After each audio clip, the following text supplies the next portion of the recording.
A name, a whisper that evokes worlds spun from dreams and nightmares, a legacy etched in crystals, echoed in chocobos, and etched in buster blades. This is Final Fantasy, but its story isn't finished. No, not by a long shot. Whispers grow louder, shadows dance on the horizon. Final Fantasy XVII is coming, but what lies beyond? Where will chocobos fly? What swords will clash? Can the legacy survive the change? Naoki Yoshida, the producer of Final Fantasy XVI, remarked in a recent interview with Shoei Yoshida, the former president of SI Worldwide Studios, that younger creators should be in charge of a future Final Fantasy XVII, rather than the older generation of developers. Naoki Yoshida said that there has been no decision made on the future of the Final Fantasy series, despite the fact that the interview went into detail about the development of Final Fantasy XVI. The interview was published at a time when the Final Fantasy series was getting ready for a hectic release schedule in 2024. Additionally, Yoshida and Creative Business Unit 3, or CBU3, were in charge of two different projects. The release of Final Fantasy VII Rebirth, which is expected to be one of the most anticipated titles of early 2024, will be the first event for Square Enix on February 29. The Rising Tide, the second downloadable content for Final Fantasy XVI, will be released sometime in the spring, according to CBU3. The fifth expansion pack for Final Fantasy XIV will finally be made available to players over the summer months.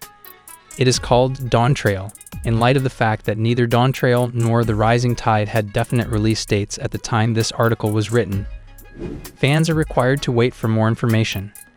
Despite having to choose his words carefully, the producer of Final Fantasy XIV and Final Fantasy XVI gave fans some food for thought. The director of Creative Business Unit 3 questioned whether or not younger developers would be the ones to lead a hypothetical project for Final Fantasy XVII more than an hour into Shuhei Yoshida's discussion on the Academy of Interactive Arts and Sciences YouTube channel. It was emphasized once again by Yoshida that Square Enix has not yet made any decisions on the development side of things. Yoshida said that it would be beneficial to have fresh developers and new leaders have the opportunity to introduce new ideas and new tales to the Final Fantasy franchise, rather than the old guard that has been with the series for years. This is because Yoshida has worked on two mainstream entries in the Final Fantasy series. As a result of the fact that the Final Fantasy series is known for modifying and developing from previous installments, Yoshida had high hopes that the person in charge of the future Final Fantasy game would have the mindset of creating it in the manner that they wanted. Yoshida stated that the developers of a Final Fantasy game should focus on the players having fun with the game years down the road when they are creating a Final Fantasy game concept to work around. This is true regardless of whether the game is an action-focused entry like Final Fantasy XVI or a return to the turn-based combat style featured in the Final Fantasy Pixel Remaster Collection. The gameplay of Final Fantasy XVII. We think that the game will feature a gameplay style that is comparable to that of Final Fantasy XVI, which is characterized by action and role-playing. On the other hand, it will include brand new ideas and enhancements. There is a possibility that a new magic or summoning system may be included, as well as a different method for personalizing characters and equipment. In addition, there is the possibility of more chances for exploration, side missions, and multiplayer elements. The game's overarching objective is to strike a healthy balance between having a hard gameplay experience and being easy to play, so that it may appeal to both newcomers and old fans of the franchise. Due to the fact that Final Fantasy XVII has not yet been officially revealed, we do not possess any official information on the characters that will be included in the simulation. However, based on prior Final Fantasy games, we are able to make some informed estimates about what will happen. In addition to the existing characters, we are trying to get some more. There is a high probability that the main character of Final Fantasy will be a young adult who finds themselves involved in an adventure that is both exciting and dangerous. They are likely to possess both a strong sense of doing what is right and the capacity to fight successfully. Both of these qualities are likely to go hand in hand. It is quite probable that the main character will go on their journey with a group of companions who will provide them with assistance during their journey. In addition to receiving support and friendship from these companions, the main character will also profit from the fact that each of these partners will have their own distinct collection of qualities and characteristics. As far as Final Fantasy XVII is concerned, the antagonists are most likely going to be a tough group of enemies that are going to be in opposition to the main character and to friends. The persons in question will be clever and determined in their pursuit of their goals, and they will provide a significant challenge that must be conquered.